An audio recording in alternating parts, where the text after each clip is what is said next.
Last class में हमने drop down list UI देखा था कि वो कैसे काम करता है रिएक्ट के अंदर, और फिर हमने मटेरियल यूआई को यूज किया था ड्रॉप डाउन लिस्ट बनाने के लिए, जो कि एक फ्रंट एंड डेवलपमेंट लाइब्रेरी है।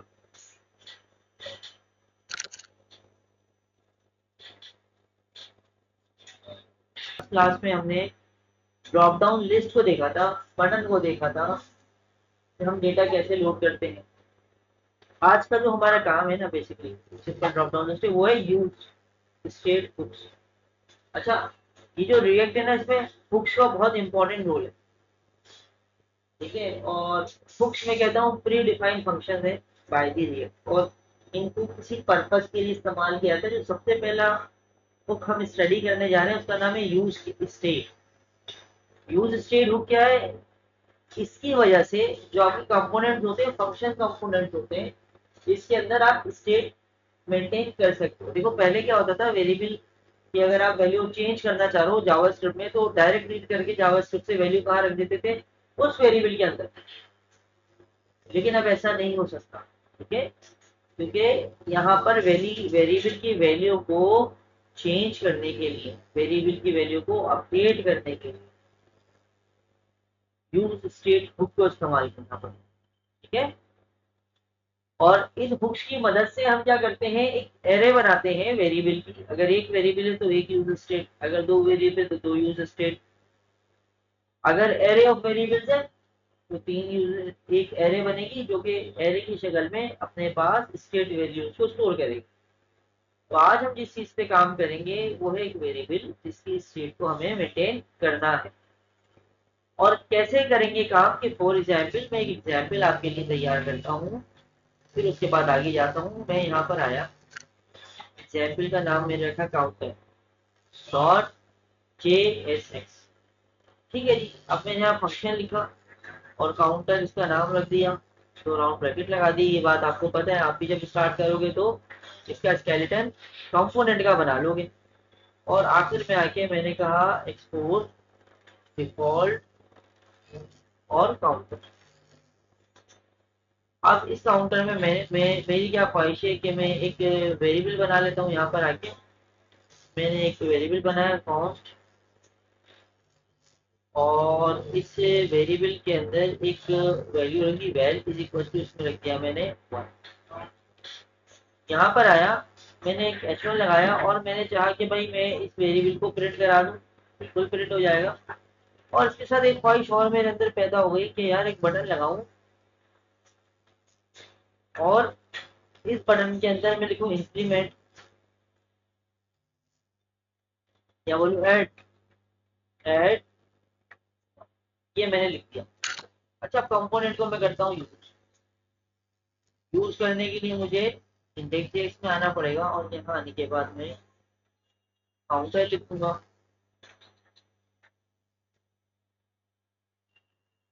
होपफुली ऐड हो गया होगा। अब मैंने इसको लोड कराया हुआ अपने पास, नहीं कराया तो npm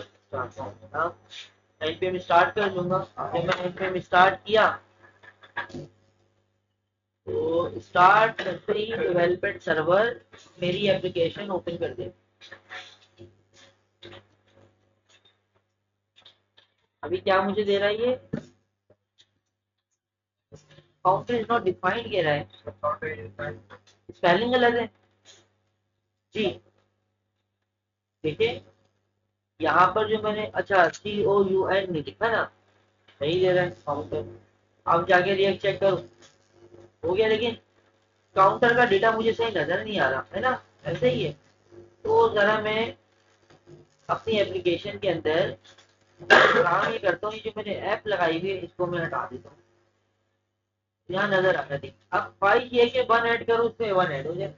ये बात मैं जानता हूँ कि मुझे क्या बनाना पड़ेगा, एक हैंडलर, एक फंक्शन बनाना पड़ेगा। फंक्शन यही बनेगा, ऐसे बनाऊंगा। मैंने कहा ऑन क्लिक, ओ भाई ऑन क्लिक करना है, पता नहीं कब आगे यार, ऑन क्लिक, और ये सिंगल रॉ फंक्शन बना लेता हूँ, ठीक है। और वेल इज इक्वल टू 1 कर देता हूँ, कि अगर इस पे क्लिक करूँ और प्लस इक्वल टू 1 कर देता हूँ, देखिए। अच्छा, ये एक्सप्रेशन है तो मैंने दो पैरेंथेसिस लगा के जावास्क्रिप्ट की, यहाँ ऐसे लिख दिया इसको, तो ऐसे भी नहीं जा रहा है ना। और अगर मैं ऐसे लिखता हूँ उसको, यहाँ पर जब भी नहीं आ रहा, यहाँ आता हूँ जब भी नहीं आ रहा। देखिए ये मुझे अलाउ नहीं कर रहा एक्सप्रेशन यहाँ पर, क्योंकि मैं इसको इंक्रीज कर ही नहीं सकता, मैं इसकी वैल्यू को यूज कर ही नहीं सकता इस तरह। तो ऐसी सूरत में जब मुझे अपने वेरिएबल की स्टेट्स को मेंटेन करना होता है, ये एरर क्यों दे रहा है मुझे, देखूं मैं इसको। जब मुझे अपने वेरिएबल की स्टेट को मेंटेन करना होता है तो मैं क्या करता हूँ, क्या लगाता हूँ, स्टेट। ये ब्रैकेट क्यों खराब कर रहा है, अच्छा ये यहाँ आ गया, स्टेट मेंटेन करता हूँ। मैं इसको क्लिक करता हूँ, क्या कह रहा है, अच्छा चलो कांस्टेंट का मसला आ रहा है, एलईडी ऐड कर देता हूँ। आंसर देखिए नहीं हो रहा है ना, क्योंकि क्या बताया था मैंने, क्योंकि मैं डायरेक्ट अपने वेरिएबल की वैल्यू को चेंज नहीं कर सकता, डायरेक्ट मैं अपनी वेरिएबल की वैल्यू को मॉडिफाई नहीं कर सकता। ये रिएक्ट के अंदर है। तो रिएक्ट क्या कहता है, रिएक्ट हमसे कहता है कि भाई आप क्या यूज करें, यूज स्टेट हुक का इस्तेमाल। अब सवाल ये आता है कि ये जो यूज स्टेट हुक है हम कैसे यूज करते हैं। सबसे पहले इसको इंपोर्ट करना पड़ता है, यूज स्टेट को हमें इंपोर्ट करना होगा। और हुक है, और भी कहेंगे अभी आपके पास यूज स्टेट, रिएक्ट ने इसको ओपन कर लिया। फिर आपको स्टेट वेरिएबल डिक्लेयर करने होंगे, दो वेरिएबल एरे की सूरत में डिक्लेयर होंगे। एक होगा कॉन्स्ट, आपने बनाया, और इसका नाम रखा आपने काउंटर या काउंट, कॉमा अगले का नाम रखा सेट काउंट। अब इक्वल्स टू, इसके आगे मैंने कहा यूज स्टेट। इसको समझ लो, इस एरे में यूज स्टेट की जो पहला आपको ऑब्जेक्ट नजर आ रहा है, that is called the variable. ये वो वेरिएबल है जिसकी वैल्यू अपडेट होगी, number one. Number two, set count. Set count वो फंक्शन है जो इसकी वैल्यू को चेंज करेगा। ठीक है, सेट काउंट कौन सा फंक्शन है, वो फंक्शन है जो इसकी वैल्यू को सेट करेगा, चेंज करेगा, जो प्रीवियस वैल्यू है वो। और ये यूज स्टेट है, देखो इसको मैं खाली भी रख सकता हूँ, और इसको अगर मैं वैल्यू असाइन कर दूं तो that is the initialize value. ये इसकी इनिशियलाइज वैल्यू होगी। मैं चेक करूंगा यार ये काम करेगा नहीं करेगा सही मेरे पास। अभी कहाँ पर प्रॉब्लम आया है मेरे पास, यहाँ देखो मैंने वेरिएबल क्या यूज किया, काउंट, और यहाँ क्या यूज किया, ये। अब ये वेरिएबल यहाँ होगा, अब देखते हैं सही होगा। देखो इनिशियल वैल्यू 0, अगर मैं यहाँ पर 1 लिख दूं तो initial value 1, that is the area where you initialize the value. अगर मैं 0 कर दूं तो अभी तो उसकी कोई वैल्यू है ही नहीं। तो नंबर है तो इनिशियल वैल्यू में कर देता हूँ 0, तो देखिए यहाँ वैल्यू होगी 0। अब सवाल ये, जब मैं क्लिक करूं तो इसके ऊपर ऐड वन हो, मैंने भी आपको बताया था। ऐसा करने के लिए आपको किसकी जरूरत पड़ेगी, सेट काउंटर उस फंक्शन की जिसके जरिए मैं इसकी वैल्यू को चेंज कर सकता हूँ। लाइक मैंने यहाँ इसकी वैल्यू लिख दी 2, अब जरा चला के देखो, लेकिन मुझे तो पुरानी वैल्यू में एक नई वैल्यू ऐड करनी है, ऐसे ही है। तो पुरानी वैल्यू कहाँ होगी, काउंटर में। अगर मैं +1 कर दूं इसमें तो क्या होगा, रिफ्रेश किया, 1 2 3 4, स्टेट मेंटेन करना शुरू हो गया। ये तो मैंने इंक्रीमेंट किया है, लेकिन अगर मैं डिक्रीमेंट करना चाहूँ तो यहाँ लिखा मैंने SUB, सब्ट्रैक्ट माइनस, और यहाँ प्लस की जगह क्या लगा दूंगा, माइनस। और अब चला के देखता हूँ, ठीक है। तो इसकी स्टेट को मेंटेन करने के लिए हमें किसकी जरूरत पड़ती है, सेट स्टेट वेरिएबल की। और सेट स्टेट वेरिएबल जब डिक्लेयर होता है तो ये जो एरे बनाई है इसके अंदर जो दो आपको ऑब्जेक्ट्स नजर आ रहे हैं, ये पहला वाला वेरिएबल होता है। दूसरा वाला जो मेथड सेट के साथ लिखते हो इसका मकसद होता है इसकी वैल्यू को चेंज करो। और ये जो यूज स्टेट है ये वो हुक है जिसकी वजह से ये मेथड इस काबिल होता है कि इसकी वैल्यू को क्या कर सके, चेंज कर सके। यहाँ तक बात समझ में आ गई कि हमने इसको इस्तेमाल किया, हमने देखा सेट काउंट करके वैल्यू को चेंज करके हमने देख लिया। अगर ये काम मैं कुछ ऐसे करना चाहूँ कि मेरे पास एक मैंने ड्रॉप डाउन लिस्ट बनाई डॉट केस, और अगर इस पर हम ड्रॉप डाउन लिस्ट है तो मैंने फंक्शन डिक्लेयर किया, फंक्शन ड्रॉप डाउन। फंक्शन मैंने क्या डिक्लेयर करना है इसका, ड्रॉप डाउन।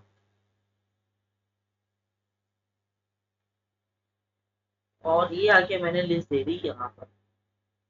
हाँ भाई क्या करते हैं हम इसमें रिटर्न लगाते हैं जल्दी से, हैबिट बना लो आप अपनी, तो आपका काम हो जाए। और आखिर में सही स्पेलिंग के साथ लिखना है, क्या लिखेंगे, एक्सपोर्ट। क्योंकि अगर आपके यहाँ प्रॉब्लम आएगी तो आपका काम ही नहीं होगा। तो सबसे पहले भाई आप इसको बना के चला के देख लेना, और एक H1 हेडिंग लगा देते हैं यहाँ पर, इसमें लिख देते हैं ड्रॉप डाउन लिस्ट। यहाँ तक बात समझ में, इसको यूज कर लेते हैं, काउंटर के नीचे बनाते हैं ड्रॉप डाउन लिस्ट। एक्सेस हो गई होगी तो हम देख लेते हैं, ये नजर आ रहा है, इसका मतलब सही काम कर रहा है हमारा फंक्शन, कोई प्रॉब्लम नहीं है। अब हमें ड्रॉप डाउन लिस्ट बनानी है। अच्छा जेंडर की बनाई हुई है, तो जेंडर में मेल होगा और मेल होगा।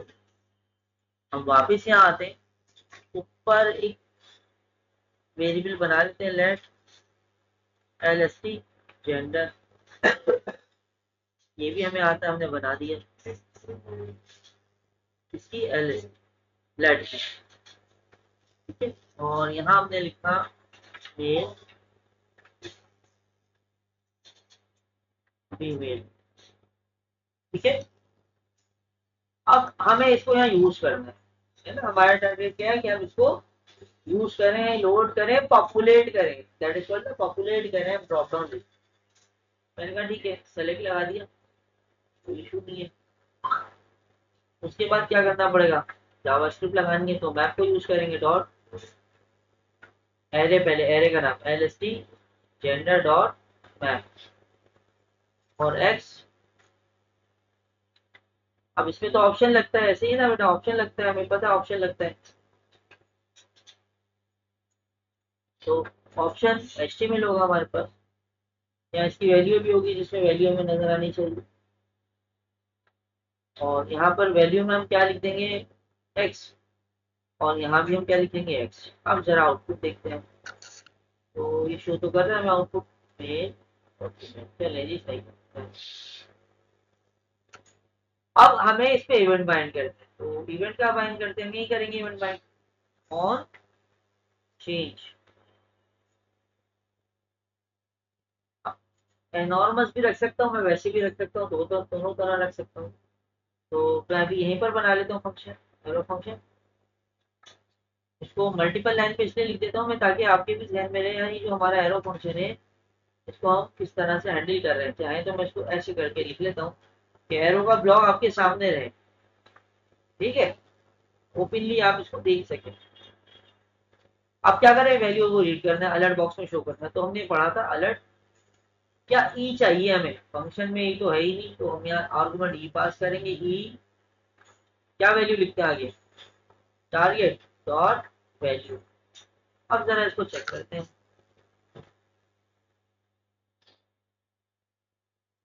ये बिल्कुल सही कर रहा है। अब हम क्या चाहते हैं, हम ये चाहते हैं कि इसके नीचे एक H1 हेडिंग है, और यहाँ पर जो है अभी कुछ नजर नहीं आ रहा। हम ये चाहते हैं कि जो डेटा हम सेलेक्ट करें वो यहाँ ना है ड्रॉप डाउन लिस्ट में, बल्कि नीचे नजर आए। अगेन हमारे पास प्रॉब्लम आ गया कि भाई कोई वेरिएबल होगा जिसकी स्टेट को चेंज करके काम हम कर सकते हैं। तो क्या किया था हमने वहां पर, नहीं किया था कॉन्स्ट। अब यहाँ पर हमने वेरिएबल बनाने हैं, सही है। एक हमने बनाया GENDR जेंडर, दूसरा बनाया एससीपी सेट, देखिए ये सेट रिएक्ट ने खुद का है कि आप जब स्टेट बनाओ तो शुरू में स्मॉल से लिखो सेट, GENDR, तो उससे पहले लगेगा ये सेटिंग प्रॉपर्टी है, जेंडर भी कर दिया। अब आगे क्या चाहिए, यूज स्टेट, ओहो इंपोर्ट तो किया नहीं है, तो यूज स्टेट को हम इंपोर्ट कर लेते हैं, इंपोर्ट यूज स्टेट रिएक्ट में आ गई, और उसके बाद यहाँ पर आएंगे हम यूज स्टेट, इनिशियल वैल्यू में कुछ भी नहीं रखता, एम्प्टी है। अब क्या करेंगे भाई, ये जो वैल्यू यहाँ अलर्ट में आ रही है ना, इसको अलर्ट में नहीं चाहिए, कहाँ चाहिए भाई, सेट जेंडर को क्या चाहिए, E dot target dot value, बस ये मैंने काम करना। अब देखते हैं आउटपुट इसका, यहाँ पर आया, ओह भाई आया ही नहीं, आया सेट डॉट कर नहीं रहा जेंडर को, ये सेट, स्पेलिंग मेरी सब सही है, ये भी सही काम कर रहे हैं, फिर क्या मसला हो सकता है जेंडर का, भाई कैसे दिखाएगा, यहाँ तो वैल्यू चेंज हो रही है लेकिन यहाँ नजर थोड़ी आ रही है, आउटपुट पे कुछ है क्या, भाई नहीं दिखा सकता डिस्प्ले पे जब तक नहीं लिखोगे, उस वेरिएबल को तो लिखो जिसको मुझे यहाँ शो कराना है। अब चेक कर, देखो हो गया, तो आउटपुट वेरिएबल भी तो आपने लिखना है, with the help of use state you can set और चेंज और अपडेट और modify the value of a variable, और विदाउट यूज स्टेट के आप ये काम नहीं कर सकते। आपके लिए असाइनमेंट्स है कि जिनको आपने बनाना है अपनी प्रैक्टिस के लिए, और आज जिस चीज की प्रैक्टिस करनी है, इन लिस्ट बॉक्स को यूज करते हुए आपने यूज स्टेट वेरिएबल्स बनाने, उनकी वैल्यू को चेंज करना है, उससे जो वैल्यू रीड कर रहे हो नीचे H1 के अंदर शो करनी है, जैसे कि मैंने यहाँ पर शो की। ठीक है, अच्छी प्रैक्टिस करनी